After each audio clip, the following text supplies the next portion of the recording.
Lily had such an air of always getting what she wanted that she was used to being appealed to as an intermediary, and, relieved of her vague apprehension, she took refuge in the conventional formula. "I am sorry you have been in trouble," she said. "Oh, that we have, miss, and it's only just the beginning. If only we'd got another situation, but the agent, he's dead against us. It ain't no fault of ours, neither, but—" At this point Lily's impatience overcame her. "If you have anything to say to me," she interposed. The woman's resentment of the rebuff seemed to spur her lagging ideas. "Yes, miss, I'm coming to that," she said. She paused again, with her eyes on Lily, and then continued, in a tone of diffuse narrative. "When we was at the Benedict, I had charge of some of the gentlemen's rooms, leastways, I swep 'em out on Saturdays. Some of the gentlemen got the greatest sight of letters I never saw the like of. Their waste-paper baskets 'd be fairly brimming, and papers falling over on the floor. Maybe having so many is how they get so careless. Some of 'em is worse than others. Mr. Selden, Mr. Lawrence Selden, he was always one of the carefulest, burnt his letters in winter and tore 'em in little bits in summer. But sometimes he'd have so many he'd just bunch 'em together the way the others did and tear the lot through once, like this."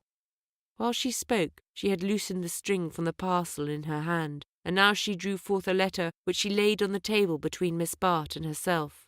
As she had said, the letter was torn in two, but with a rapid gesture she laid the torn edges together and smoothed out the page. A wave of indignation swept over Lily.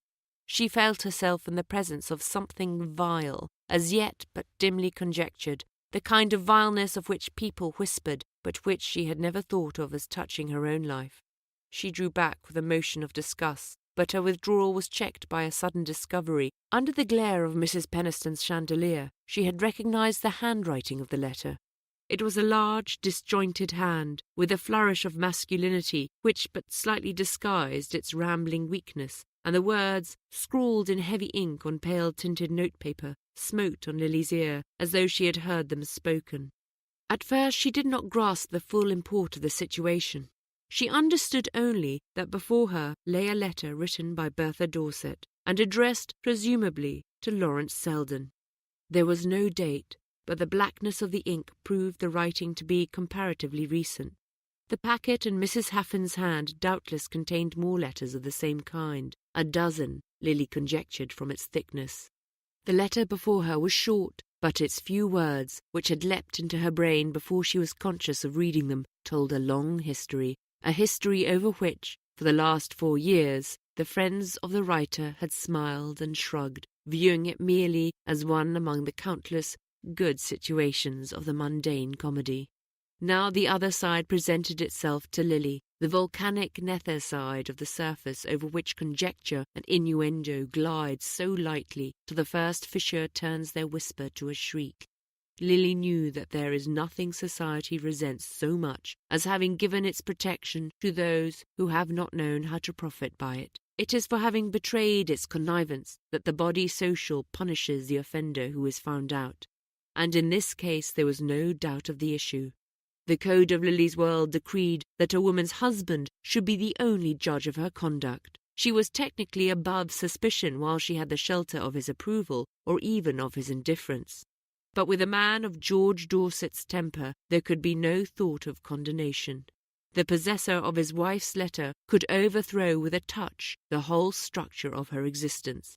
And into what hands Bertha Dorset's secret had been delivered?